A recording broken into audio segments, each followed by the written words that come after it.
Bonjour à toutes et bonjour à tous, bienvenue dans cette troisième saison du podcast In Shape to Grow.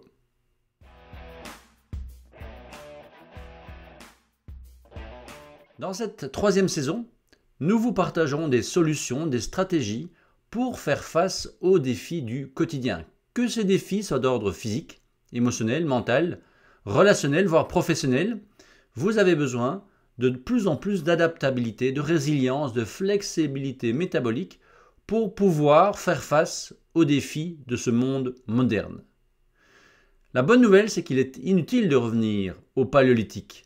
Nous avons aujourd'hui la chance d'avoir cet héritage ancestral, mais également des études scientifiques et des praticiens, des experts sur le terrain qui sans cesse testent et expérimentent de nouvelles solutions, de nouvelles stratégies pour s'adapter, pour relever les défis du quotidien.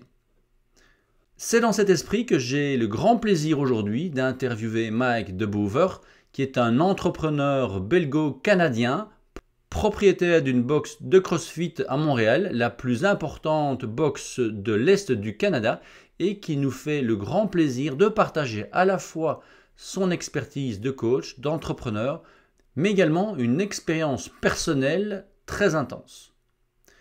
Pour vous présenter cette interview, votre hôte dévoué, David Germeau. Je suis créateur de programmes santé et l'initiateur d'une méthodologie, la modélisation optimale de la santé, qui vous permet, à travers l'étude pointue de 7 domaines de votre santé, de créer un programme qui vous permet justement de créer une adaptabilité et une résilience pour les défis du quotidien. Préparez-vous à une discussion captivante aujourd'hui qui vous donnera des clés pour naviguer avec succès dans notre monde en pleine évolution. Je vous souhaite donc une excellente écoute. Eh bien, bonjour Mike, merci en tout cas d'avoir accepté cette invitation. Comment vas-tu aujourd'hui? Salut, eh bien écoute, ça va très très bien. C'est un bon jeudi matin, comme on le dit au Québec. L'hiver s'est installé, il fait un petit peu froid dehors. La neige a du mal à arriver, par exemple, mais il y en a un petit peu. Donc j'ai hâte à ce week-end où on va pouvoir aller tester la planche de snowboard et les skis. Oui, effectivement, tu es sur Montréal et il y a un peu plus de neige sur Montréal que sur Ottawa. On a vraiment un hiver aujourd'hui, cette année-ci, assez doux. Mais en tout cas, un tout grand merci de prendre le temps pour la communauté, pour échanger avec moi sur ton expérience personnelle et professionnelle. Parce qu'en tant qu'entrepreneur, évidemment, tu as énormément de rendez-vous et tu as un agenda qui est fort chargé. On avait tenté de se croiser l'année passée, puis ça ne s'est pas fait. Donc, ça se fait aujourd'hui. En plus, en préparant cette interview, je me suis rendu compte que tu avais fait l'Université catholique de Louvain entre 2000 et 2005. Moi, je l'ai fait entre 95 et 99, ou 95 et 99. Donc, on aurait pu se croiser. Donc, on l'a pas fait à ce moment-là. Mais j'espère qu'en 2024, on pourra se croiser en vrai. Parce que c'est vrai que tu es d'origine belge. Je le suis également. On a tous les deux immigré au Canada. Toi, maintenant, il y a plus d'une dizaine d'années. Je vais revenir d'ailleurs sur ton parcours, mais c'est effectivement très très chouette de pouvoir faire des échanges en ligne, hein. On profite du travail en ligne depuis 3 ans, mais il n'y a rien à faire. Et je crois que tu es bien placé pour le savoir avec la communauté CrossFit. La connexion réelle, vraie, en live, c'est quand même beaucoup plus enrichissant. Et donc, ça me fera plaisir de venir te voir dans ta box cette année-ci. Mais est-ce que tu me permets justement de revenir sur des événements de ton parcours? Vas-y, vas-y, on est là pour ça. Voilà, et donc ben, tu as grandi en Belgique, et donc entre 2000 et 2005, tu as fait l'éducation physique et la kinésithérapie à l'université de Louvain-la-Neuve, donc on a certainement partagé les mêmes professeurs. Et puis en 2009, tu es parti au Canada. Tu as été au départ représentant pour les courses Spartan. Tu t'es très vite intégré dans la communauté CrossFit. En 2011, tu crées ta première ou ta box à Montréal, UL. Euh, Voyons. voilà. Et en 2012, tu commençais les compétitions CrossFit. Tu étais 85e dans la région Est du Canada. Et en 2015, tu t'es même... Tu dis?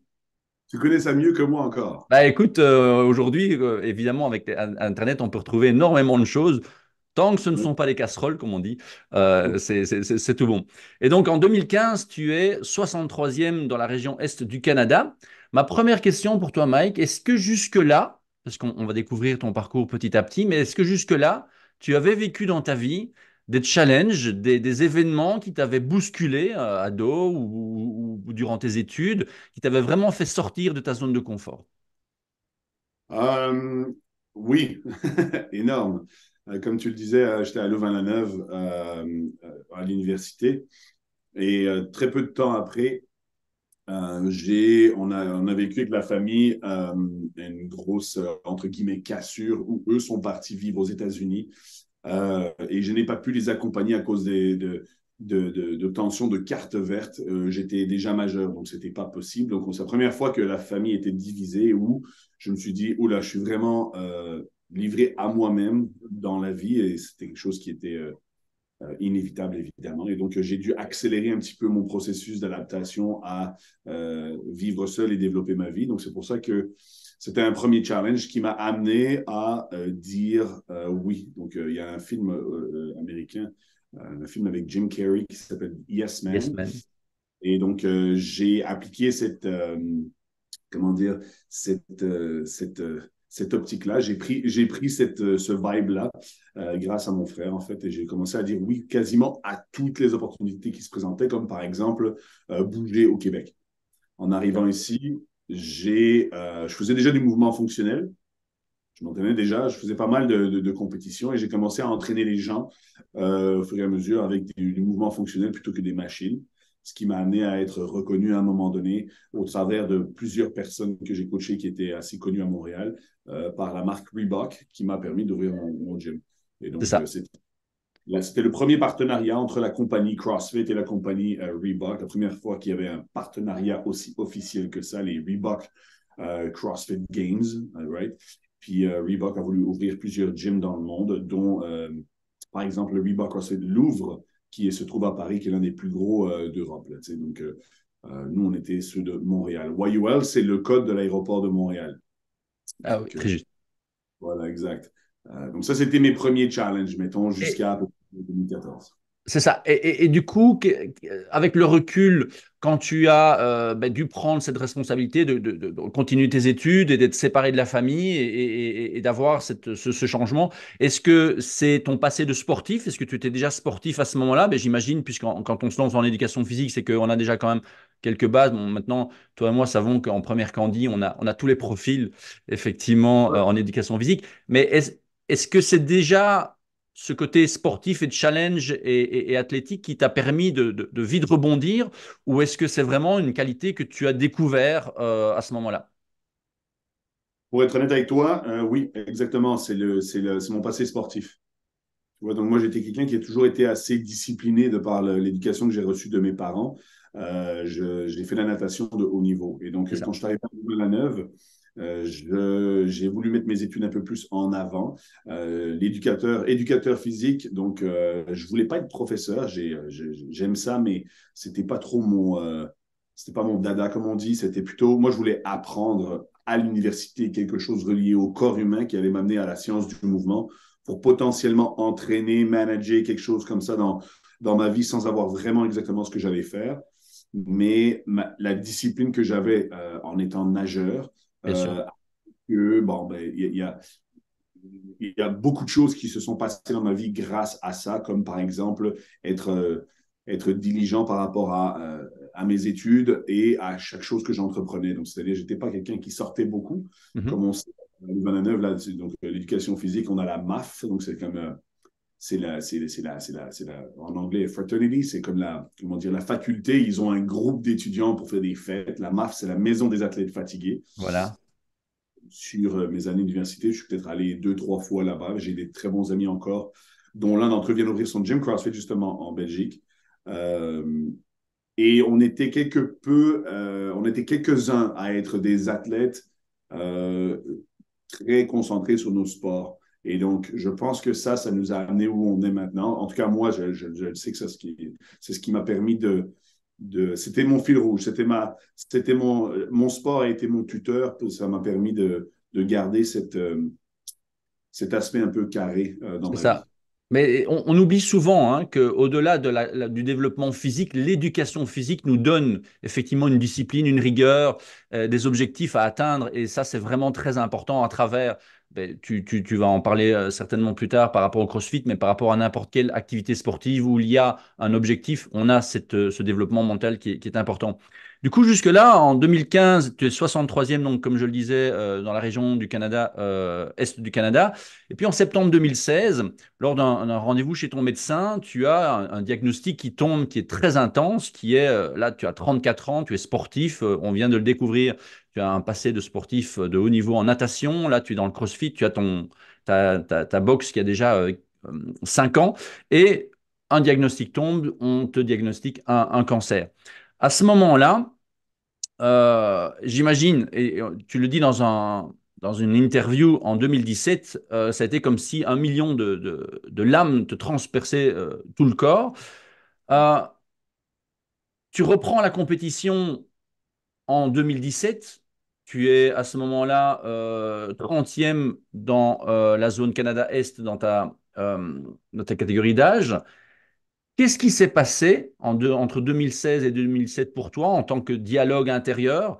Est-ce que tu as eu envie de rentrer voir la famille? Comment ça s'est passé? Parce qu'évidemment, tu es loin, ça fait quelques années que tu es au Canada. Comment est-ce que tout ça s'est mélangé dans ta tête par rapport à, ben, effectivement, à ta santé, à ce que peut représenter un tel diagnostic? Et comment tu as fait pour, 1 an plus tard, déjà être dans la compétition CrossFit? Alors, tu vas voir que donc c'est très, très accurate, c'est très précis ce que tu viens de dire, exactement comme ça. Les 1000 lames de couteau, c'est exactement ça. Lorsque quelqu'un apprend qu'on a un cancer, c'est absolument pas une bonne nouvelle, absolument pas. Au jour d'aujourd'hui, en 2024, je peux te dire que je me sens chanceux d'avoir vécu cette expérience-là et d'avoir bien sûr survécu, bien sûr. Euh, Parce que instantanément, je me suis rendu compte que rien d'autre n'était plus important que ma santé et de vivre dans le moment présent. Donc, j'ai mes priorités qui ont complètement changé. J'étais un athlète qui était montant. Je pensais pouvoir. J'ai jamais vraiment pensé au CrossFit Games. Ça m'intéressait pas trop parce que la montagne était pas trop grande, mais c'était pas des sacrifices que je voulais prendre. Mhm. Donc en 2013, j'ai pu faire les regionals, comme on appelle, à Toronto, et ça s'est super bien passé. Ça m'a donné un deuxième kick dans ma vie en tant que compétiteur. Arrivé en 2016, j'allais avoir bientôt 35 ans, donc je me suis dit, tiens, la catégorie 35-39 dans les CrossFit Games, pouvait peut-être s'ouvrir à moi. Et puis là, tout est tombé, bien sûr. Et quand tu manques la première année d'une catégorie, c'est très dur de Ok. la remonter. Fait que je me suis dit, tiens, je vais rester compétiteur, bien sûr, mais je vais l'utiliser à mon avantage pour vivre une vie encore meilleure à l'extérieur du gym. Fait que j'ai commencé à me focusser un peu plus sur la famille. Bien sûr, j'ai de la chance, eux habitent dans l'État de New York, qui est Ok. à peu près à 5 heures de route de chez moi. Là, c'est une ville qui s'appelle Ouais. Woodstock. Et c'est vraiment bien. Donc, mes parents ont pu venir me voir plus souvent. J'ai pu aller les voir. Donc, ça, c'est quand même assez cool.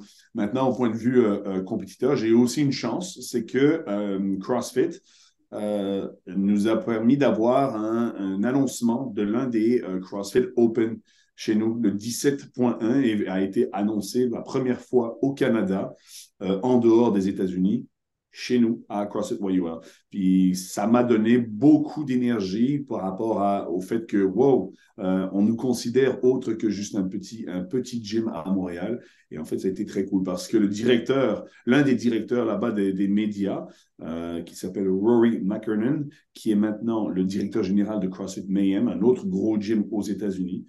On a exactement le même âge et on a eu exactement le même cancer. Et donc, on a discuté ensemble et je remarquais que lui, il a déjà 2 enfants, que ben, la vie est absolument différente une fois que quelqu'un a eu le cancer et survit. Que ça te donne un super pouvoir qui est comme un sixième sens qui te permet de voir la qualité de la vie. Et je souhaite ça à tout le monde sans avoir le cancer, bien sûr. C'est de se faire une réalisation et de dire, OK, ben là, moi, la vie, je pourrais réanalyser mes priorités et les replacer peut-être différemment, comme euh, la famille en premier, bien sûr, revoir les valeurs au travail et certainement assurer un maximum euh, la santé dans tout ce qui est contrôlable au point de vue de la santé, à savoir les niveaux de stress quotidien, l'alimentation, l'entraînement, peu importe ce que l'on fait dans la vie, que ce soit du CrossFit ou autre chose. Bien sûr. Euh, Toutes ces choses-là sont arrivées en 2017, bien sûr. Donc, j'ai recommencé l'entraînement après une opération, bien sûr. L'opération qui m'a permis de survivre à ce cancer, c'est le cancer testiculaire. Donc, ils ont dû Mhm. retirer une testicule et donc ils font une coupure dans le bas de l'abdomen, mettons. Et donc, tu ne peux pas t'entraîner, c'est sûr. Et mon premier entraînement a été justement le 17.1 pour tous les CrossFitters qui écoutent.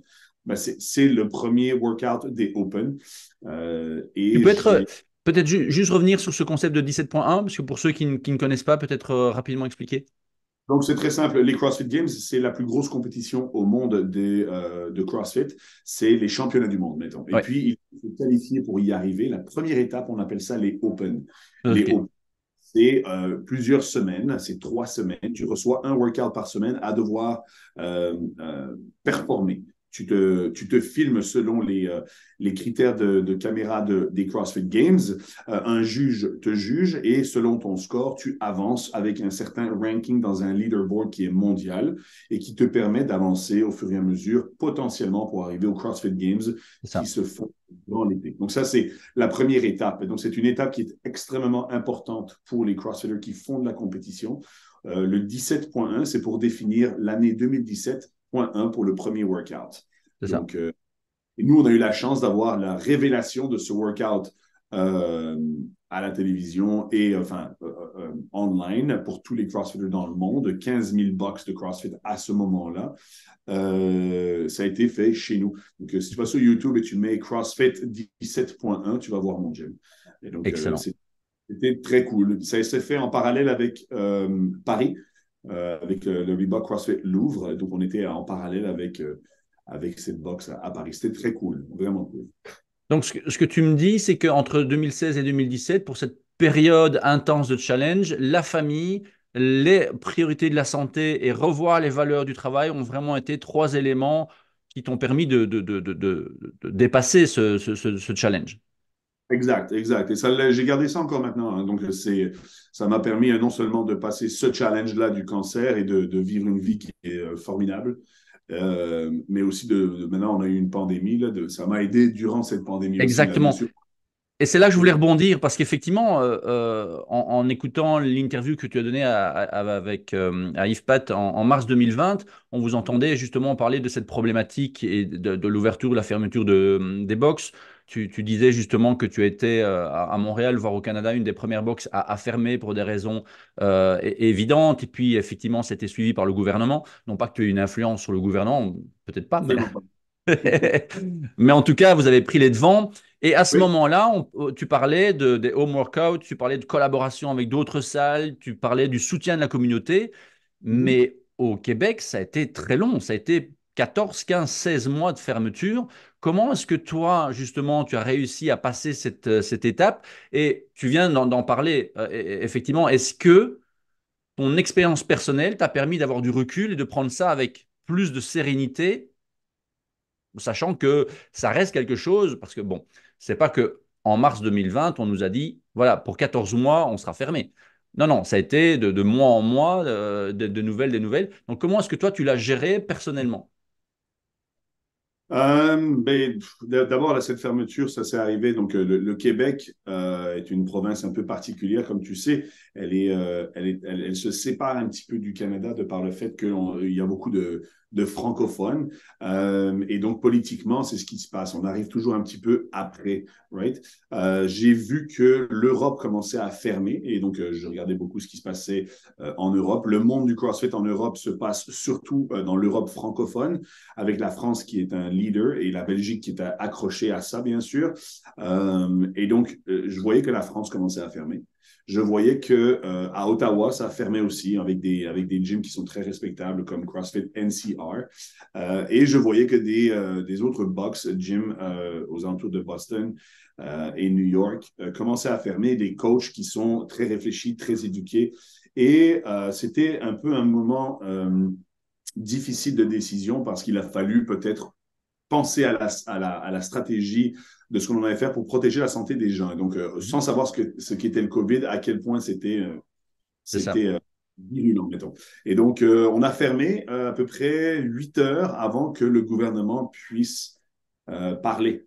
Et ces 8 heures-là ont été très, très longues. Je peux te le dire que j'ai eu beaucoup de, de, beaucoup d'attaques par d'autres gym owners qui ne comprenaient pas pourquoi je tentais de faire ça, alors que moi, je ne poussais personne à le faire. Juste mon gym allait être fermé parce que la COVID est là et que C'est jusqu'à ça. ce qu'on sache ce que c'est. Ben, donc, ça a été un gros challenge. Après ça, pour avancer au travers de la pandémie, ça a été le. On a une citation que le fondateur de CrossFit m'a souvent dit.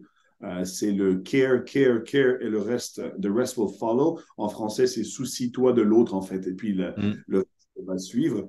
Et c'est ce que j'ai fait durant la pandémie. Donc, c'était pas si facile que ça, évidemment, hein, parce que si tu décroches le téléphone et puis tu appelles les gens pour voir comment ils vont, et puis tu as quelqu'un au bout de la ligne qui est écrasé parce que sa vie est en pause ou ça va vraiment pas bien parce que la pandémie est vraiment difficile socialement Bien sûr. euh, sur les gens. Donc ça, c'était quand même pas si facile à gérer. Euh, mais il y avait comme une importance dans pouvoir aider les gens. Il y a comme une grosse gratification là-dedans, là. Donc, que ce soit pour les coachs, que ce soit pour les membres. Euh, et je trouve ça vraiment ben, cool d'avoir pu faire ça. Quand on regarde en arrière, pendant le moment, c'était moins le fun, mettons, mais Mhm. disons que quand je regarde en marche arrière, je me suis dit, OK, ça, c'est quelque chose qui m'a fait grandir. Et donc, ça fait le lien avec ce que tu disais il y a quelques minutes par rapport aux valeurs de ton travail. Eh bien, dans cette période de crise, qui n'était pas une période, enfin, une crise uniquement pour ta boxe, mais vraiment qui était mondiale, tu as continué à maintenir tes valeurs de travail, donc se soucier de l'autre. Et pendant ces 14 mois, tu as continué à interagir avec ta communauté et à appeler tes membres et ton personnel. Et aussi, ça s'est passé comme ça pour vraiment pouvoir te nourrir au quotidien de cette passion que tu as à travers ton métier? Oui, oui, c'était bon, c'était comme ça. Bien sûr que mon staff, par exemple, ont tous évolué. Hein, donc, moi, j'ai eu un turnover, comme on dit, complet dans mon staff, où j'ai eu peut-être un tiers qui a fait un changement de carrière, un OK. autre tiers qui est parti coacher ailleurs et un troisième tiers qui est très inspirant, qui sont partis à donner des cours de CrossFit sur ce qu'on appelle le level 1, level 2, puis qui sont propriétaires de CrossFit Gym en ce moment. Donc, c'est vraiment cool parce que je vois que toutes ces personnes avec qui j'ai travaillé ont évolué encore plus. Donc, tu sais, j'ai toujours vu CrossFit YUL comme un tremplin pour tout le monde. Et je crois que tout le monde était bien placé sur le tremplin pour parler de mon staff. Mais la pandémie a été comme un kickstart pour repartir. Là, Bien maintenant, sûr. j'ai une qui est absolument complètement nouvelle après la pandémie, tout aussi formidable les uns plus que autant que les autres, pardon. Et c'est de nouveau, on est de nouveau parti dans un beau tremplin là-dedans. Donc, ça nous a permis la pandémie de nous réaliser de réaliser que qu'on était capable d'évoluer encore plus vite. C'est un gros kickstart. Puis pour aider les membres, c'était la même chose. C'est pas à propos de nous ici dans un gym CrossFit, comme tous les propriétaires vont probablement le confirmer. C'est pas à propos de nous, c'est à propos des membres, évidemment. Ça ne veut pas dire que le client est roi, bien qu'il soit roi. Ça veut juste dire on se soucie de l'autre et je pense que CrossFit est une très belle école pour faire ça. Donc, je trouve ça génial au travers de la pandémie. Ceux qui étaient vraiment dans le business de CrossFit parce qu'ils se soucient des autres, eh bien, ils sont sortis du lot. On les C'est ça. voyait. Ceux qui étaient là pour l'argent et juste l'argent et l'opportunité de gagner de leur vie, Bien bon, ben, sûr. c'est sûr que ça marche, mais c'est un petit peu moins c'est pas tout à fait le domaine dans lequel moi, je ne suis pas sûr que ce soit les bonnes valeurs pour avoir un Les gym bonnes CrossFit. valeurs. Et c'est là qu'on a pu vraiment, et tu viens de l'expliquer à travers le CrossFit, justement, faire le lien entre cette santé physique et cette santé mentale. On a vu effectivement les dégâts que la pandémie a donné sur la santé mentale, mais effectivement, grâce à une communauté, parce que tu en as parlé dans l'interview avec Yves Pat, effectivement, la communauté, au départ, voilà, il a fallu la gérer, il a fallu y répondre. Et c'est vrai que c'est pas évident de maintenir ce niveau de motivation et de pouvoir relancer la communauté une fois que la boxe a réouvert. Mais comme tu l'as dit, cette période a pu faire grandir les gens et ceux qui se sont intéressés à leur santé physique pour pouvoir dépasser cet événement, eh bien, ben, en sont sortis plus grands. Et c'est là que, effectivement, la partie éducation, on a tous les deux fait l'éducation physique, et c'est vrai que elle se fait à tout âge. J'ai vu récemment, je pense que c'est toi d'avoir interviewé. Ah non, c'est Yves qui a interviewé un grand-père, sa fille et sa petite-fille. C'est des choses qui sont géniales à voir. Oui, oui. On va justement parler de la thématique centrale de cette interview, c'est la résilience à travers le sport, l'éducation physique et en particulier le CrossFit. Et c'est marrant parce qu'il y a quelques jours, je suis tombé sur, enfin, c'est mon épouse qui a partagé l'intervention d'un psychopédagogue, parce que mon épouse avait repris les études de psychologie justement à l'UCL et elle est fort attachée à ce domaine-là. Et c'est Bruno Humbeek qui disait que il était surpris de l'utilisation du mot résilience par les banques. Les banques disaient en Belgique, oui, nous avons été résilients durant la pandémie. D'ailleurs, la preuve, on a fait plus de profits que l'année d'avant. Et alors, il disait, stop, stop, c'est pas de la résilience, ça, c'est de l'opportunisme. Et donc, la résilience, pour lui, c'est vraiment de pouvoir passer au-delà d'un trauma. Et dans la définition du trauma, il y a deux définitions qui m'intéressent. L'une, c'est un événement trop intense, trop rapide, et que la personne doit emmagasiner. Et la deuxième, c'est des petits événements qui se répètent sur une trop longue période. Et donc, par rapport à ton histoire, justement, bien, en 2016, effectivement, tu as eu besoin de résilience parce que c'était un événement ou une nouvelle que personne ne peut être préparé. Et la pandémie, quelque part, ben, c'est aussi nouveau, ça s'est répété petit à petit, de mois en mois. Donc là aussi, à tout moment, il a fallu avoir des qualités de résilience. Et donc, ma question, Mike, pour toi, et qui est vraiment centrale dans cette interview, c'est quelles sont les qualités, les éléments du CrossFit en particulier, pas spécialement du sport en général, mais du CrossFit, qui t'ont permis de développer cette résilience? Quelles sont les qualités que tu as pu transférer entre eh bien, la transpiration, les efforts, les progressions que tu peux faire en dessous d'une barre? Parce que quelque part, ceux qui sont néophytes, quelque part, soulever une barre, oui, c'est sympa, mais c'est tout. Il y a plein de gens qui n'ont pas envie de devenir très forts. Mais Non, ça développe un mental, ça développe des qualités. Toi, dans ton parcours, à la fois avec le diagnostic du cancer et le fait d'avoir survécu à ce cancer, quels sont, et d'avoir traversé la pandémie en grandissant, quelles sont les qualités que tu as pu prendre du CrossFit à tout niveau, pas uniquement sous une barre, qui t'ont permis de développer cette résilience? fait que c'est une superbe question. J'adore. Ça va être bien d'y répondre. Euh, je crois que l'aspect psychologique et les bénéfices psychologiques du CrossFit vont être étudiés un jour à l'UCL en éducation physique. J'essaye, c'est difficile d'avoir Marc Franco, Thierry Maric, tous ces gars-là à s'intéresser à ce que cela peut faire et ne pas s'intéresser à la marque CrossFit.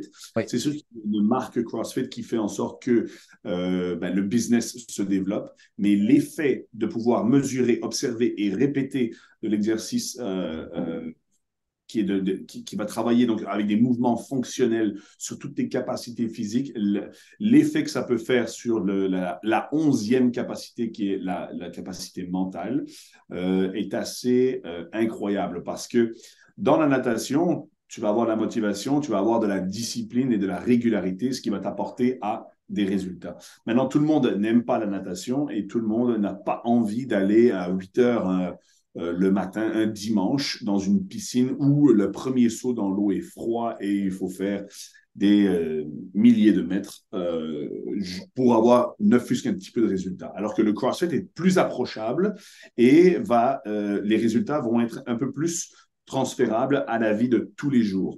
Fait que lorsque tu comprends le concept de la technique, bien faire les choses, et que tu comprends le concept de l'intensité, que tu parviens à mixer les deux ensemble, tu deviens ce que l'on appelle un virtuose. Un virtuose, c'est de faire les choses qui sont communes, non communément bien. Donc là, j'ai Mhm. traduit en anglais, c'est-à-dire do the common uncommonly well, c'est-à-dire que lorsque l'on va observer un gymnaste ou un violoniste, et que l'on va observer leur art, la façon dont il va se déplacer sur les anneaux, ou bien quand il va jouer une musique, c'est juste incroyable, c'est effortless, ça se fait sans effort et c'est juste beau à observer. On n'a pas besoin d'être gymnaste pour apprécier ça ou d'aimer la musique classique pour apprécier le fait que ce musicien soit un expert. Ça, c'est la virtuosité. Cette virtuosité, c'est une super puissance que le CrossFit essaie d'enseigner à tout le monde. C'est-à-dire Mhm. que on va tenter de bien bouger, on va tenter de le faire avec intention, c'est-à-dire arriver avec de l'intensité dans nos entraînements, ce qui fait qu'on va pouvoir développer nos capacités physiques de telle sorte que le résultat va en sortir qu'on pourra s'adapter à tout ce qui est le unknown et unknowable. Donc, c'est-à-dire tout ce qui est l'inconnu et ce qu'on ne peut pas prévoir qui va arriver dans notre vie. Fait que mentalement, le CrossFit a cette capacité-là. Est-ce que c'est le seul sport, la seule activité qu'un humain puisse faire? Non, absolument pas. Il y a Mhm. plein de façons de se ressourcer, bien sûr. Certaines personnes, c'est de passer des heures dans une bibliothèque et de lire des bouquins. D'autres, c'est d'aller prendre une marche en forêt. Moi, c'est le CrossFit parce que je vois aussi un impact sur ma santé, bien sûr, en développant mes capacités physiques. Maintenant, ces capacités physiques-là étant développées sans être le plus fort, sans être le plus flexible, et loin de là, sans être le meilleur au point de vue cardiovasculaire, je remarque que j'ai tout de même plus de capacité à vivre ma vie en dehors et donc de profiter d'autres activités. Par exemple, peut-être que je l'avais dit durant l'interview avec Yves, où je l'ai fait en 2020, donc c'est un petit peu après que c'est arrivé. Donc je ne l'ai pas dit avec Yves. Je me suis dit, à mes 40 ans, donc là j'ai maintenant 41, donc 39-40, là je me suis dit, tiens, je vais apprendre un nouveau sport et je vais apprendre le snowboard. Moi, je suis skieur à la base, et puis au Québec, comme tu sais, on peut aller skier relativement facilement. On n'est pas obligé de faire 8 heures de route jusque dans les Alpes, comme en Belgique. On peut partir tout simplement 1 heure, on se retrouve à différentes montagnes. Et je me suis dit, tiens, moi, je veux apprendre un nouveau sport. Et la satisfaction de pouvoir apprendre une nouvelle Mhm. activité, que ce soit sportive ou autre, la satisfaction de se dire je n'ai pas fini d'apprendre, c'est ce qui va te développer encore plus et c'est ce que le CrossFit me permet au point de vue mental. Donc, par exemple, pour passer le cancer et pour passer la pandémie, euh, mais le CrossFit m'a dit que la seule chose qui est définie dans la vie, c'est que si tu t'arrêtes, rien ne se passe. Mhm. La seule chose qui est définie. Le reste, c'est oui, mais si je continue, oui, mais c'est pas sûr. Tu vois, donc, la mentalité belge, comme je le disais souvent, quand j'étais petit, j'avais une voisine dans le quartier où j'habitais, une vieille dame super gentille. Là, tu sais, on allait toujours frapper à sa porte, on recevait des bonbons. Ça, c'est cool. Mais quand mes parents parlaient ensemble au-dessus de la barrière, là, tu sais, et disaient ah, il fait beau aujourd'hui, on profite de la journée. Et sa réponse, c'était souvent ouais, il fait beau aujourd'hui, mais demain, il pleut. Tu Mhm. vois? Et c'est chaque fois un peu, ouais, mais demain, ouais, mais quelque chose va. Et je trouvais ça un peu triste parce que cette personne n'a jamais vécu dans le présent et n'a jamais profité de pouvoir se développer. Mhm. Je trouve ça triste, mais une personne qui va très bien dans sa vie, hein, mais c'était la mentalité que je trouvais un peu plus fermée. Alors, je ne dis pas Mhm. que tous les gens sont comme ça, Non, évidemment, bien pas sûr. du tout. Mais en sortant, je me suis rendu compte, mais un peu, pourquoi est-ce qu'on voit en Amérique du Nord un autre mindset là-dedans? Et puis, j'ai commencé à adapter ça grâce au CrossFit, justement, en me disant, mais je peux apprendre ce que je veux quand je veux. C'est moi qui accepte ce qui m'arrive dans la vie ou pas. Tu vois, donc, quand j'avais 20 ans, je pensais que 30 ans était vieux. J'ai eu 30 ans, je me suis dit, mon Dieu, je ne suis pas vieux du tout. Quand j'ai 30 ans, je pensais que 40 ans, c'était vieux. Fait que là, maintenant, j'ai 41, je me dis, mais je suis absolument pas vieux du tout.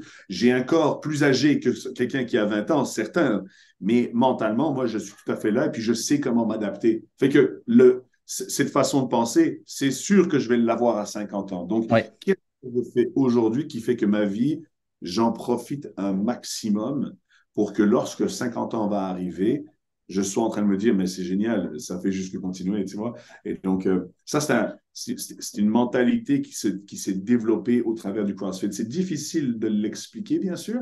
C'est pour ça que je te dis, je pense il y a deux choses qui vont être étudiées à l'université par rapport au business de CrossFit. C'est l'effet que ça a sur les gens psychologiquement et bien sûr l'aspect business commercial qui est assez incroyable par rapport à ce que l'on peut Oui. faire. Puis, Alors, euh, ce que tu viens de dire, il y a plein de choses vraiment intéressantes. La première, c'est effectivement l'effet du CrossFit sur le mental. Visiblement, l'année passée, en 2023, l'une des plus grandes découvertes au niveau de la physiologie musculaire, c'est que on s'est rendu compte que le muscle produisait une molécule qui vient agir en tant qu'antidépresseur sur les neurones. Donc là, c'est vraiment effectivement important. Tu parlais effectivement de lire des livres dans une bibliothèque. Très bien, mais le fait de faire travailler ce muscle a un impact vraiment essentiel sur le mental, et que ce soit à travers ton défi du cancer ou de la pandémie, le fait d'avoir un muscle qui a l'habitude de travailler et qui produit régulièrement ces molécules, bah, effectivement, ça a un effet antidépresseur. Par contre, il y a un élément qui me semble être vraiment important dans ce que tu as dit. Si tu t'arrêtes, rien ne se passe. Mais c'est vrai que en étant dans une box de CrossFit, ben, par rapport à la piscine, par exemple, j'ai fait un tout petit peu de natation quand j'étais aux États-Unis et je trouvais que c'est un sport très ingrat. Bon, je suis très mauvais nageur aussi, mais c'est ingrat parce que tu as la tête dans l'eau et tu regardes la ligne et c'est tout, quoi. Oui, tu discutes avec tes copains, mais c'est très rare. En CrossFit, alors j'ai fait quelques séances de CrossFit, j'en ai pas fait suffisamment longtemps pour ressentir l'effet de la communauté, mais comme on le disait tout à l'heure, tu as des jeunes, tu as des plus âgés, tu as tous les niveaux. Si toi, tu arrêtes un mois et que tu reviens, tu verras que les autres ont progressé et tu verras que le fait de ne rien avoir fait, ben, t'as laissé stagner, voire régresser. Et le oui, fait d'avoir en CrossFit cet aspect de la communauté, d'avoir, peut-être comme tu l'as dit, à 50 ans, j'aurai le même état d'esprit. Mais aujourd'hui, tu vois déjà des gens de 50 ou 60 ans dans ta box qui se développent quelque chose qui, on a passé les 4 ans sur les bancs de la même université. C'est vrai que l'entraînement musculaire n'est pas une priorité dans la santé. Quand moi j'étais en Australie pour mon master, j'avais déjà un professeur qui travaillait sur l'activité physique musculaire pour les seniors. Et il disait en 2000, il faut absolument que les seniors travaillent leurs muscles, pas uniquement le cardio. Et on voit que c'est quand même encore. Bon, ça change hein, depuis 20 ans, mais c'est encore progressif. Comme tu le dis, il y a pas mal de personnes qui sont restées sur cet aspect, OK, avec le temps, il faut lever le pied, faire du la cardio. vieille, la vieille école, on vient de la même université, c'est la vieille école. Tu vois, moi, j'ai beaucoup d'admiration, excuse-moi, là, mais c'est vrai que ce que tu dis, c'est des bons points. Le muscle n'a que deux fonctions, c'est d'être utilisé ou pas. L'articulation, elle peut avoir un âge. Le muscle, le tissu musculaire n'a pas d'âge. Donc, on peut le développer. Maintenant, c'est vrai que la vieille école, quand on regarde à l'université, là, des professeurs de physiologie comme Marc Franco, qui est fantastique, incroyable, lorsque ce monsieur va aussi s'intéresser à ce que l'on fait par rapport au CrossFit. Là, maintenant, il est très fort dans le triathlon, mais c'est que moi, j'ai hâte à entendre ce qu'il va faire.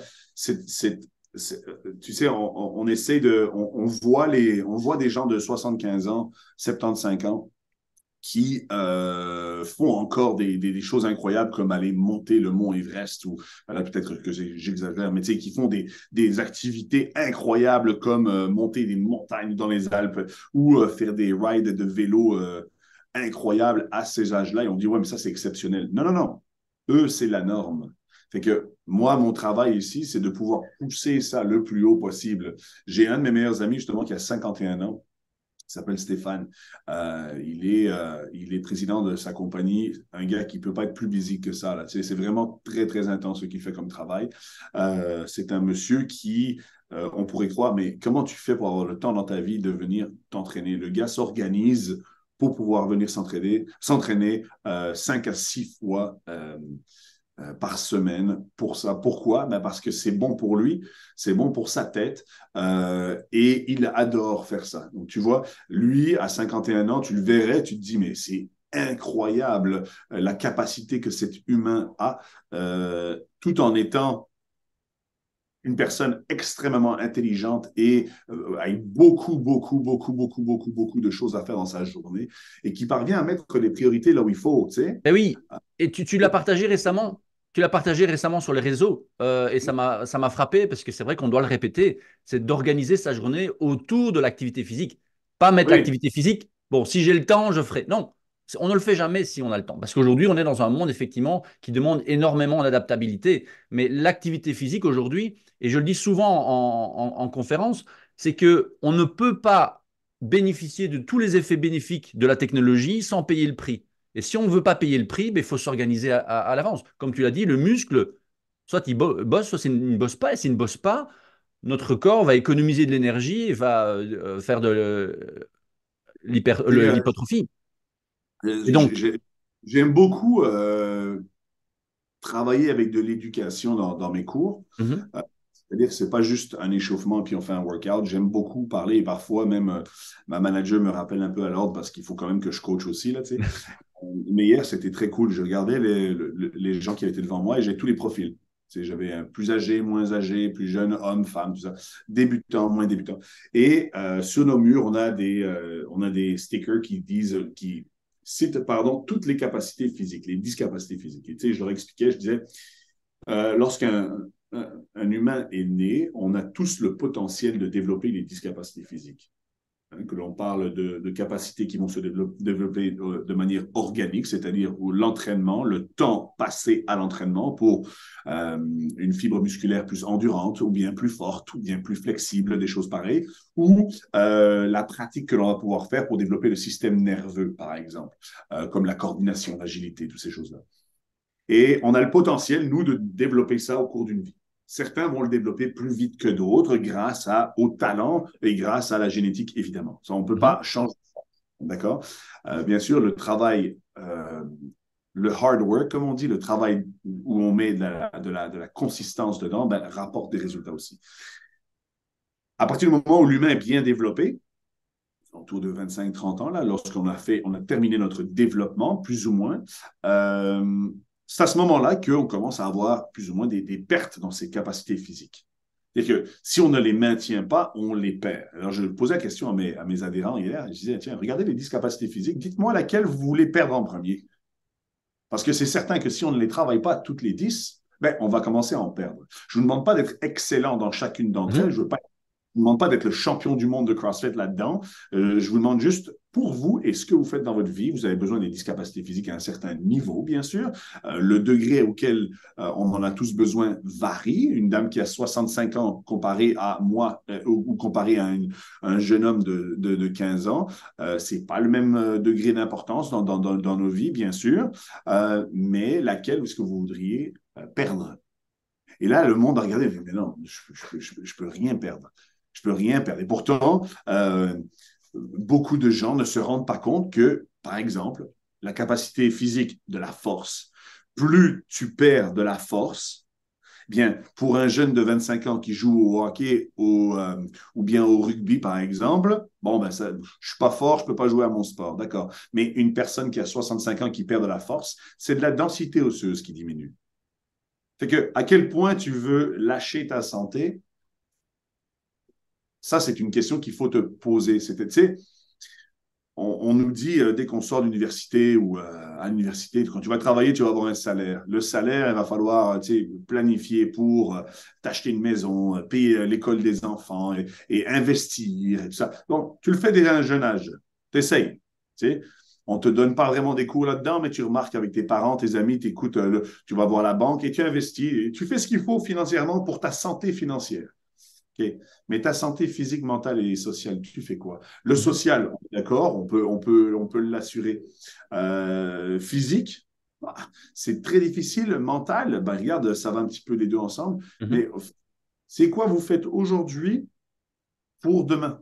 Alors, Tout à fait. je te dis, c'est sûr qu'il faut vivre aujourd'hui, hein, mais tu sais, toi et moi, là, je suis certain qu'on fait attention à nos finances et qu'on fait. Tu sais que aujourd'hui, bien sûr, on va pas aller, on va pas sortir et s'acheter la voiture de luxe, tout ça, parce qu'on a prévu, on essaie de voir, mais on ne s'empêche pas de vivre non plus. Parfait. Mhm. Bon, pour ta santé. Aujourd'hui, je vais m'entraîner. Certains vont aller faire du yoga, d'autres vont aller faire du spinning, certains vont aller faire une course à pied à l'extérieur. OK, cool. Ça, c'est bien pour aujourd'hui, mais qu'est-ce dans 10 ans? Dans 10 ans, tu sais, quand je disais à 20 ans, je pensais que 30 ans était vieux, puis 30 ans, je pensais que 40 ans était vieux. En fait, moi, je pense qu'on est vieux que lorsque on le dit. Et ton exemple illustre très bien, je pense, un des gros points positifs du CrossFit, et tu me diras ce que tu en penses, parce que le fait de parler justement face à un groupe de tout âge, ça me fait penser à une publication de El Sabre en 2018, et j'ai fait des recherches et j'ai retrouvé cette dame qui, à 81 ans, faisait un deadlift à 115 kilos. Ouais, Ce que tu m'aurais dit ça en 2000 quand j'étais à l'université, je ne l'aurais pas cru. Mais là, le fait d'avoir dans un même cours des gens de tout âge qui progressent, mais si toi à 30 ans, tu l'as vu, qu'il y a des gens à 60 ans qui savent faire ça, mais quand tu en auras 60, tu n'auras pas de croyances limitantes. Tu vas pouvoir aussi continuer à t'entraîner et avoir des résultats que l'on pensait peut-être impossibles à l'époque. Moi, j'ai grandi ouais, avec le judo et je me souviens, quand j'avais 16 ans, quand je faisais un combat de judo contre un vieux maçon de 65 ans, j'en menais pas large. Il avait des bras, il avait un... Parce que c'est quelqu'un qui avait toujours été actif avec son activité professionnelle et avec le judo. Et c'est vrai que le judo, c'est intense aussi au niveau articulaire. Mais tu as, à tout âge, des gens qui continuent. Et donc, cette croyance limitante que, effectivement, avec l'âge, bah, à 40 ans, on est vieux, à 50 ans, on est vieux, bah, à travers le CrossFit, on voit que ça n'existe pas finalement. Est-ce que je me trompe ou est-ce que dans ton expérience d'entrepreneur et de coach CrossFit, tu vois des gens qui sont arrivés avec des appréhensions, des croyances négatives sur leurs capacités et qui 6 mois plus tard sont des gens différents? ouais, oui, j'en vois énormément. Tu sais, le CrossFit, ça commence à changer, ça évolue bien sûr, hein. On est en Mhm. 2024, c'est un petit temps maintenant que le CrossFit roule. Donc, le fait que on dise le fameux mythe qu'on dit, oui, bon, ben, le CrossFit, ça blesse, ça commence à se diminuer parce qu'on prouve l'inverse. Au début, c'est sûr que YOL, on voyait beaucoup de la démographie de YOL, c'était plutôt jeune. On se retrouvait entre le 20 et 35 ans. Tu sais, c'était comme ça. Au fur et à mesure que le temps a avancé, que moi j'ai vieilli aussi, que le temps passe, bien sûr, là, on remarque que les 35 et up commencent à rentrer un peu plus dans le gym. Pourquoi? Parce qu'ils se disent, non, mais c'est pas possible. Le propriétaire reste en forme. Il dit, mais toi, tu dois t'entraîner tout le temps. Je dis, non, non, non, absolument pas. Je fais la même chose que toi. Moi, je n'ai pas plus d'entraînement qu'un autre. Avant, quand j'étais plus compétiteur que ça, oui, bien sûr. Là, maintenant, je m'amuse dans des compétitions, bien sûr. C'est certain, je suis pas un compétiteur, c'est-à-dire je m'amuse dans des C'est ça. challenges. Mais sans plus. Je fais 1 heure, voire peut-être 1 heure et demie d'entraînement au quotidien avec peut-être 1 ou 2 jours de repos par semaine. Et je mets beaucoup plus de place aussi aux activités extérieures comme le ski, le C'est snowboard en ça. hiver. Fait que je donne des priorités différentes, mais ça me permet de voir le futur. Donc, la démographie change. Les gens commencent à se rendre compte, mais hey, attends un peu, si je ne fais rien, je vais vraiment perdre. C'est un petit peu, moi, je vois l'entraînement du corps humain, et l'entraînement, pour éviter de dire que oh, il faut que tout le monde fasse du CrossFit. Je trouve que la méthode CrossFit est la plus efficace parce que nous l'avons mesuré, répété et observé. On peut le faire avec des faits, mais je n'ai rien contre quelqu'un qui fait du yoga ou de la course à pied, absolument pas. Bien sûr, Il faut voilà, c'est des qualités différentes. Et là où je voudrais rebondir par rapport à ma première question, c'est dans un article, dans une interview que tu as donnée en 2017, tu disais que ben, tu avais encore des hauts et des bas. Est-ce que justement cet aspect de la communauté, que l'on retrouve d'ailleurs, et je recommande à tous ceux qui n'ont pas encore vu de regarder le documentaire Netflix sur les zones bleues, 100 ans de plénitude, le sens de la communauté et le but dans la vie est vraiment important pour cette santé physique et mentale. Est-ce que toi, dans cette période 2016-2017, avec des hauts débats, ce qui est tout à fait normal, est-ce que ce sens de la communauté t'a vraiment aidé? Tu as parlé de la famille, qui est un pilier important en plus de la communauté, qui n'était pas loin. Mais est-ce que dans cette période, les qualités du CrossFit et au-delà de l'aspect physique t'ont permis de sentir que tu n'étais pas seul, que tu avançais, que tu rebondissais? être très proche de la famille. Ça, rien ne va dépasser la famille, ça Ouais, c'est sûr. clairement. Pour moi. Mais honnêtement, la communauté CrossFit, très, très, très proche. de ça. Pourquoi? Ben, tout simplement parce que ben, la communauté que j'ai dans le monde gym a été extrêmement supportante, mettons, Ouais, supportante. J'ai beaucoup d'anglais qui sort là, mais j'ai eu beaucoup de support de leur part. ouais. Euh, Incroyable support, des moments qui t'amènent avec des larmes aux yeux, mais aussi la communauté internationale. Donc moi, j'ai beaucoup de chance de ne pas vouloir fermer ma gueule, entre guillemets. Comme tout bon Belge qui se respecte, j'ai une grande gueule, tu vois. Euh, et lors du 17.1, lorsque les Américains sont venus ici, et que on a commencé à parler que pour organiser l'événement avec CrossFit HQ et que eux ont organisé ça avec deux athlètes internationaux incroyables, des champions, hein, bien sûr, Patrick Werner et Brent Fikowski, les champions canadiens et deuxième, troisième sur les podiums au CrossFit Games, étaient dans le gym pour performer le workout à la télévision devant tout le monde. Quand ces gars-là ont mon, tu sais, je les regardais comme sur un piédestal, là, tu sais. Puis j'ai remarqué que j'ai eu le cancer et puis ce gars, Patrick Werner, on se connaît, mais on ne peut pas dire qu'on est amis, on se connaît Mhm. juste de la communauté CrossFit. Lorsque lui arrête tout ce qu'il fait et dans une conversation, on me demande, dit, tiens, comment ça va après l'opération? Et je dis, ah, yo, tu sais que. Il dit, ouais, man, c'est très important. Je suis content que tu ailles mieux. Mais là, je me suis dit, man, imagine pour moi, quelqu'un qui est un champion comme ça, qui s'intéresse à toi. Je trouve ça des valeurs Ouais. fantastiques. C'est d'ailleurs lui, et il ne le sait pas, là, il va peut-être le savoir s'il l'écoute, il est anglophone, donc je pense qu'il Mhm. comprend le français, mais bon, bref. C'est d'ailleurs lui qui m'a montré que plus j'en parlais, plus je pouvais aider les gens. Donc, par exemple, lorsque j'ai parlé avec mon médecin, je lui ai dit, mais tiens, il y a beaucoup d'hommes qui ont le cancer testiculaire. Il dit, ah, plus que ce que tu ne penses. Et c'est un cancer qui se soigne extrêmement bien. Sauf que contrairement au cancer du sein que la femme a, la femme, un être bien plus intelligent que l'homme, la femme va aller se faire checker plus rapidement chez le médecin que Mhm. l'homme.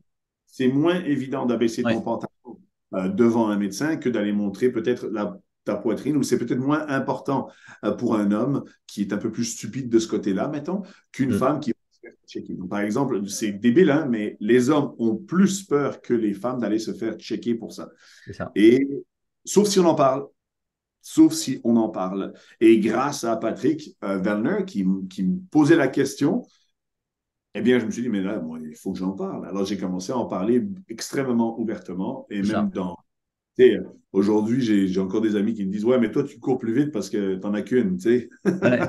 Bref, en même temps, side note, je peux repopuler toute la Terre, comme le médecin dit. Tout va très, très bien. Mais évidemment, il faut en parler Ouais. de manière ouverte et en rigolant. Donc, tu vois, la communauté CrossFit Ouais. m'a permis justement, grâce à son support, à faire ça. Tu vois, c'est très, très cool. Je te remercie de ta spontanéité, de ta générosité dans cette interview parce qu'effectivement, c'est important d'en parler, c'est important de passer à travers l'humour aussi. Mais pour moi, ce qui est important aussi, c'est que au-delà de la communauté d'entraînement, on voit qu'ici, c'est un événement extérieur, mais elle est là. Donc, ce sont de vraies valeurs. C'est pas des valeurs qui sont superficielles. C'est pas simplement lever une barre au-dessus de la tête et dire, voilà, moi, je suis le plus fort. Il y a vraiment des choses que l'on découvre en t'écoutant et qui confirment ce que je connaissais un tout petit peu, mais encore une fois, j'ai jamais fait partie d'une communauté CrossFit. Je pense que mon premier entraînement CrossFit devait dater de 2009 ou 2010, une des toutes premières en Belgique, j'avais été testé parce que en tant que judoka, ça me plaisait bien, ce genre d'effort, c'était très similaire. Mais on n'a pas ce sens, autant cette sens de la communauté. Je vois que, effectivement, que ce soit à travers l'interview que j'ai fait de Yves ou de ce que j'ai pu voir dans d'autres de mes coachés qui pratiquent le CrossFit, il y a ce sens de la communauté qui est vraiment important. Et Mhm. pour terminer, alors, c'est cette interview, Mike, je voudrais te demander, tiens, si tu avais des conseils. Alors, j'aurais au moins deux conseils, enfin, deux questions par rapport à ça. La première, parce que en 2010, j'ai perdu mes deux parents, ils avaient juste 60 ans, d'un cancer tous les deux. Et en tant que fils et en tant qu'expert de la santé, j'avais envie de les conseiller régulièrement. Et je voyais que ça ne fonctionnait pas. Et j'ai un thérapeute qui m'a dit, mais tu sais, David, si tu conseilles tes parents sur ce qu'ils devraient faire, ils vont se sentir coupables de ne pas y arriver. qu'est-ce que toi qui as survécu à un cancer, tu aurais envie de dire à des gens qui sont témoins d'un parent, d'un ami, d'un frère qui traverse là? Quel serait toi, ou qu'est-ce que tu as toi reçu qui t'a vraiment fait du bien? Ça, c'est je suis très désolé d'entendre pour tes parents.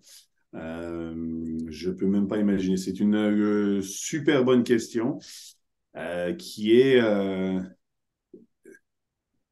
C'est chaud à répondre, ça, là. Mm, Je sens il y a des émotions. Tu sais, donc, c'est, mettons, la présence de la famille. Donc, ne pas prendre pour acquis, tu sais, que si tu as un parent, un frère, une sœur, un membre de la famille, un meilleur ami qui traverse ça, de lui montrer un maximum à quel point cette personne est importante pour toi. wow. Ouais, Parce que c'est débile, hein, mais it's all love. ouais. Non, mais c'est pas. C'est important parce qu'effectivement, par rapport à ce que moi j'avais eu tenté de faire, c'est de donner des conseils, ça n'a pas fonctionné. Mais effectivement, tu parles ici de présence et tu parles de montrer à quel point la personne est importante et elle peut se nourrir de cela alors. Tu sais, quand tu rencontres quelqu'un dans ta vie, on parle toujours de, tu sais, les relations amoureuses, par exemple, on parle toujours de butterfly, là, Mhm, les papillons que tu ressens. Puis après ça, tu te dis, mais quand même, c'est impossible, qu'est-ce que c'est que ce truc? Et ce sont comme des super pouvoirs. Mais il y a la même chose dans la famille. Tu sais? mhm, Il y a la même chose.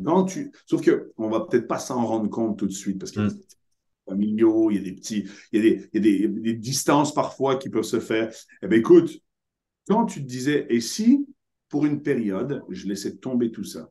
Like, et si demain, cette personne n'était plus là, comment est-ce que je me sentirais? Wow. Puis, c'est avec ce sentiment-là que une personne de la famille ou des amis, inconsciemment, va apporter du support. Fait que Mhm, soit proche de la personne. Lui dire quoi faire, c'est quelque chose de bien. C'est bien. Il ne faut pas arrêter de dire, tu sais, on va être un peu plus en santé, on va diminuer le niveau de stress, on va tenter de manger mieux, on va essayer d'aller faire un peu plus d'activité physique. Tenter d'améliorer l'environnement de la personne, c'est certain que c'est une bonne chose à faire. Mais au point de vue psychologique, imagine-toi que ça s'arrête demain. Qu'est-ce que mhm, tu ferais? mhm, Qu'est-ce que tu dirais à la personne et qu'est-ce que tu vivrais émotionnellement avec cette personne si ça s'arrêtait demain? mhm, Qu'est-ce que tu vivrais émotionnellement? Ben, c'est ça qu'il faut vivre à chaque jour. Enfin, en tout cas, c'est ça. Moi, c'est ce que j'ai eu, mhm. j'ai toujours, et j'ai une relation plus que incroyable avec ma famille et les membres de ma famille. Euh, je- les personnes qui me sont chères à mon cœur sont extrêmement importantes et comprennent ça. Mhm. Je pense à une personne en particulier en ce moment-là qui est très, très présente en ce moment dans ma vie, qui est incroyable et qui, j'ai pas le cancer du tout, là, mais euh, ça te montre à quel point comment dire, les valeurs et les sentiments de l'amour qu'un humain peut avoir pour un autre euh, peuvent supporter et Ouais, surélever n'importe qui. ouais, ouais. Euh, euh, je pense que c'est très important et euh, qu'on puisse avoir ça, c'est à garder et à essayer de développer plus que de dire quoi faire, je dirais. Tout à fait. Un tout grand merci pour ton témoignage. Je vois que mon image s'est arrêtée, mais tu es toujours en ligne et je t'entends toujours, donc c'est parfait, c'est le plus important. Un tout grand merci en tout cas, Maï, pour cet échange parce que c'est vraiment très profond et j'espère que ça va pouvoir aider certaines personnes qui traversent des événements similaires ou en tout cas des événements où ils ont envie de soutenir quelqu'un dans leur entourage.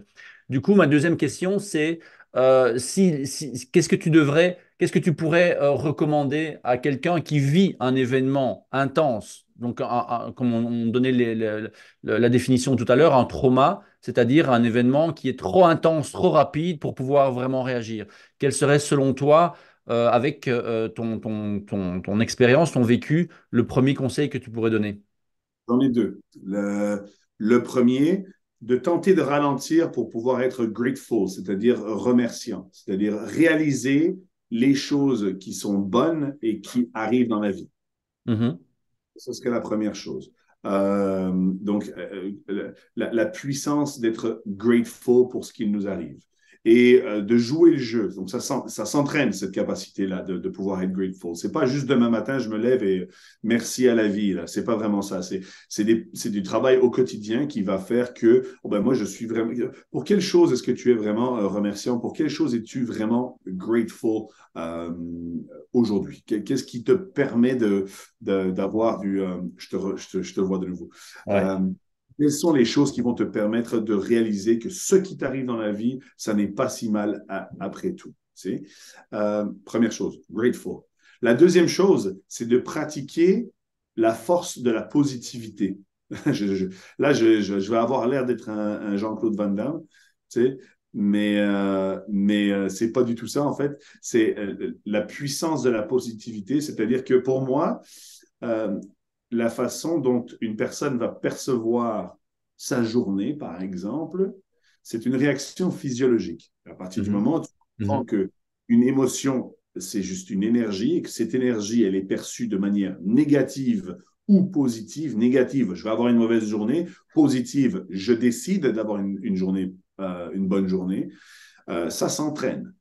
C'est sûr que le cerveau humain va vouloir tomber dans la facilité et aller vers la négativité. Dire, ah, man, il Mhm. fait pas beau, il fait gris dehors, ça va pas bien, qu'est-ce qui se passe? Mon boss veut me parler, tu sais, bon, je me suis disputé avec ma blonde, ah, voilà, voilà. OK, ça c'est facile. C'est trop facile. Mais par contre, si tu te dis, OK, stop, stop, et tu t'entraînes à focuser sur ce qui est positif, ça marchera. Maintenant, moi, je n'y ai pas cru. Hein, ça, je te dis ça comme si c'était facile. Ça m'a pris des années. Je me souviens, quand j'étais petit, un jour, mon père m'a dit, tu sais comment moi je fais pour être positif? Il m'amène dans la salle de bain et il y a le gros miroir de la salle de bain. Et là, d'un coup, j'avais le premier lavabo, il y avait le deuxième lavabo et on se regardait.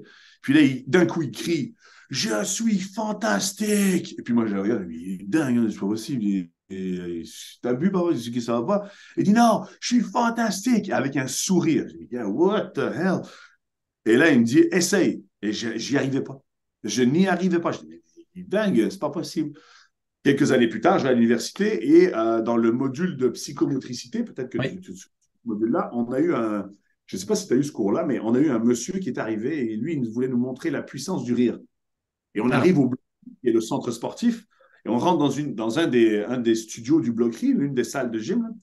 On s'assoit et il nous dit bonjour, c'est le module psychomotricité.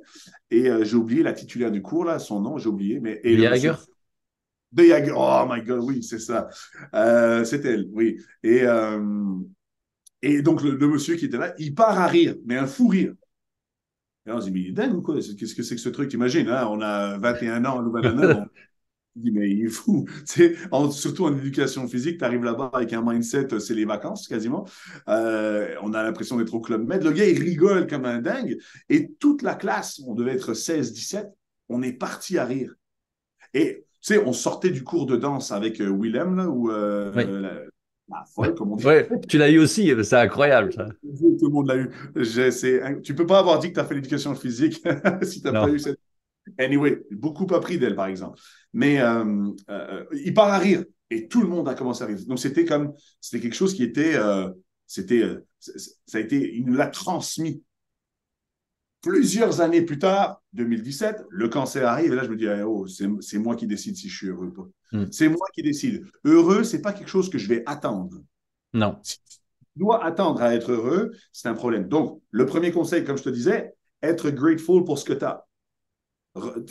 À qui? À toi-même. Hein? Tu ne dois pas le dire, tu ne dois pas l'écrire. Mais sois grateful pour toi-même de ce que tu as et de ce que tu es capable de faire. Et là, je t'interromps un instant. Aujourd'hui, on a des études qui montrent l'impact de fait d'apprécier les choses. Donc, il y a un élément important dans ce que tu viens de dire, c'est que lire un article léger dans un magazine qui parle du fait d'être grateful ou d'être positif, c'est une chose. Mais à partir du moment où tu t'éduques, et je sais qu'on a cette fibre tous les deux commune de d'éduquer, de dire, merde, il y a des études, c'est quelque chose qui est étudié dans les laboratoires. On voit l'impact du fait d'être grateful sur la physiologie. On voit l'impact de la pensée positive sur la physiologie, sur le système hormonal, sur les neurotransmetteurs. Et le deuxième élément, que toi, tu as vécu, c'est de l'expérimenter. Et là, je rebondis sur ce que je disais tout à l'heure. Si je ne fais rien, il n'y a rien qui se passe. Donc, être positif, c'est une chose, mais devant le miroir, dire je suis fantastique ou se mettre à rire pour rien, ça l'expérimenter. Et tant qu'on ne l'a pas fait, ça Mais reste. de nouveau, moi, je le dis beaucoup à mes athlètes et aux gens que je coach. euh, Être positif et tenter de maîtriser la puissance de la positivité, de l'appliquer sur soi-même, c'est un petit peu lorsque on entraîne un back squat. Quand on fait un back squat et que tu arrives et que je t'enseigne le back squat, c'est la première fois que tu veux faire du back squat, je ne vais pas mettre 4 plates de 20 kilos dessus, de 45 livres, d'un coup. Je ne vais pas faire ça. Ça, c'est l'ultime. Mais il faut que tu commences quelque part. Donc, tu commences avec des petits pas. Mais tu en fais un petit peu à chaque jour. Et si tu es diligent, discipliné dans ton entraînement, à un moment donné, avec les bonnes étapes de progression, tu vas squatter le plus lourd possible. À un moment donné, si tu continues à chaque jour sans t'arrêter, il y a des jours où ce sera plus bas que d'autres, bien sûr, hein, eh bien, tu vas voir que cette puissance de la positivité, tu vas la maîtriser. Maintenant, je ne la maîtrise pas, hein, plus. Je l'ai mieux qu'il y a 3 ans. Et il y a 3 ans, je l'ai mieux que 3 ans avant. Tu sais, j'évolue encore aujourd'hui. Là, tu sais. Je ne dis pas qu'il n'y a pas des matins où je me mets dans la voiture et je ne bois pas un petit peu du noir. Tu sais, ça arrive, c'est normal. Mais je sais que c'est une réaction physiologique et que ce n'est pas moi. Mhm. Je me dis, OK, quels sont mes éléments stimulateurs? Ça va être, il y en a qui vont avec la lumière, il y en a qui vont avec la musique, il y en a qui vont Mhm. avec un bon café, il y en a qui vont avec un entraînement. Ah, maintenant, je suis dans un bon mood. Il y en a qui vont passer du temps de qualité avec leur épouse ou bien leur copain, leur copine. Peu importe, tu vois, peu importe. Il y a des éléments stimulateurs. Mais il faut juste se rendre compte que lorsque tu es un peu down, un peu plus triste et que ça a l'air de ne pas bien aller, non, non, non, ça va bien aller. J'ai Tom Hanks, l'acteur Tom Hanks, disait un truc, c'était Oh, you think you're happy, this too shall pass. Mhm. You think you're sad, this too shall pass. You think you know everything, this too shall pass. La phrase this too shall pass, ça veut juste dire ça aussi, ça va passer. Fait que le temps est puissant. Tout cela va avec le temps. Fait qu'à partir du moment où tu sais que ça va bien aller, pourquoi est-ce que tu ne te transposes pas plus vers le futur où ça va déjà bien aller? Ah, tu es Ouais. de mauvaise humeur aujourd'hui. Demain, tu seras moins de mauvaise humeur. Pourquoi est-ce que tu ne prends pas cet effet-là et tu ne le ramènes pas aujourd'hui? C'est Ouais. difficile, mais si tu penses à des choses juste négatives, évidemment, ça va moins bien fonctionner. Grâce au cancer, j'ai remarqué que plus j'aidais les autres dans mon monde, plus je propulser de l'énergie positive Ouais. vers l'extérieur, plus j'avais de chances d'en recevoir. Mhm. Plus j'envoie de l'énergie négative, plus c'est garanti que je vais avoir de l'énergie négative. Oui, Donc, et ça aussi, on peut le mesurer avec les neurones miroirs et tout ce que l'on peut avoir au niveau des neurosciences aujourd'hui. C'est ça qui est incroyable, c'est qu'on peut avoir, pour les plus sceptiques, s'éduquer va être important, passer à l'action est encore plus important, parce que fatalement, lorsque tu bois du noir, l'avantage, c'est que si tu es en bonne condition physique, tu auras l'énergie pour passer au-delà. Mais si tu bois du noir et que tu ne fais pas attention à ta santé, ben c'est compliqué de sortir d'une période difficile lorsque tu n'as pas d'énergie, lorsque tu es fatigué, parce que tu as été jusqu'à pas d'heure, ben, tu l'as dit, hein, aux études, tu t'as mis la priorité sur les études et sur le sport et pas sur les sorties. Et à l'époque, on disait, ah, mais tu ne vis pas ta vie d'étudiant. c'est Bah, ça. tu es, sorti peut-être quelques fois, tu sais ce que c'est, mais en même temps, c'est trop important et c'est une discipline à avoir pour plus tard, c'est de pouvoir mettre la priorité, comme ton ami qui a 51 ans, priorité sur l'activité physique. Parce qu'il y a plein de technologies aujourd'hui qui nous permettent d'être lazy, d'être un peu plus paresseux, d'être dans le confort, mais le confort n'amène pas la longévité. Ça se saurait. Certains ont une très belle vie étant sortis en tant qu'étudiants. Et puis, moi, je n'ai pas tellement de regrets parce que Mhm. je ne, sors, je ne sortais pas seulement pour étudier tout le temps. C'est pas ça. Je ne sortais pas parce que ben, les entraînements de natation me prenaient trop Oui, d'énergie. bien sûr, Mais j'ai pu trouver plus de plaisir dans ce type de bien sûr. vie-là qu'une autre. Et c'est tout. Et puis, là, maintenant, je ne dis pas que c'est absolument ça que les gens doivent faire. Je dis juste, On est bien retrouve d'accord. faut juste se retrouver et être capable de voir c'est quoi qui va toi-même te recharger. Tu sais, quand tu te réveilles le lendemain matin d'un cancer, tu as deux choix, hein. Soit tu gardes les bras élevés, soit tu te baisses les bras. Hmm. Je suis pas sûr que baisser les bras, ce soit la meilleure chose à faire. Si on te disait, tu sais, regarde, tu vas mourir, mais si tu travailles très fort ou si tu as ce type de mindset, tu as une chance sur 1 million de survivre, ou en tout cas de vivre plus longtemps. Qu'est-ce que tu ferais? Ben, je la prendrais, moi, cette chance, tu vois. Hmm. En tout cas, j'essaierai tout pour la prendre, Tout à parce fait. que c'est ce que je ferais pour un proche. Tout à Tu sais, fait. Oui, c'est ça. C'est ça. Et ça, je trouve que c'est vraiment essentiel et je te remercie énormément de ta générosité, de ta spontanéité, de ta vulnérabilité aujourd'hui, Mike. Et je sais qu'on dépasse petit à petit le temps que tu m'avais proposé. Mais en tout cas, merci. Je trouve que c'est une interview qui est vraiment très riche, très dense et j'espère que ça va pouvoir aider, soutenir ben, les gens qui aujourd'hui se trouvent dans une situation plus difficile. Pour moi, c'est vraiment le message. Il y a plein de possibilités, il y a plein de solutions, d'opportunités, de stratégies. S'éduquer, passer à l'action, si je devais finalement résumer notre conversation. Maintenant, si on veut aller plus loin et suivre un peu ce que tu fais aujourd'hui, il y a effectivement le CrossFit YUL à Montréal pour ceux qui sont au Canada. On peut te suivre également sur les réseaux sociaux avec Instagram, Mike de Boover et YUL également.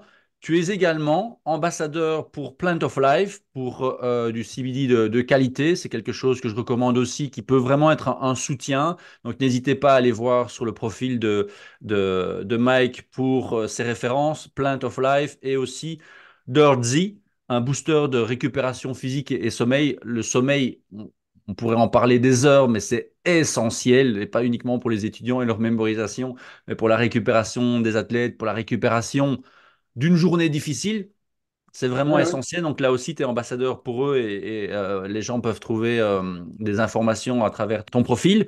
Et tu es également expert chez Expertise 360.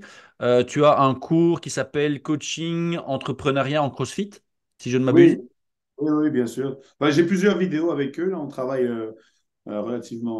relativement beaucoup ensemble. Ouais, Euh, la personne qui est en charge, Alex, est assez incroyable.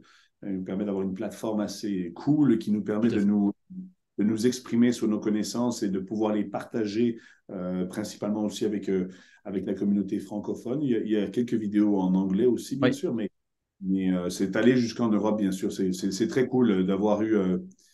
J'ai rien fait d'extraordinaire, hein. C'est juste une plateforme qui me permet d'être, qui propulse un tout petit peu ce que je connais, mon expérience. C'est ça, au-delà des frontières. Donc, je mettrai toutes ces références dans le descriptif de ton interview.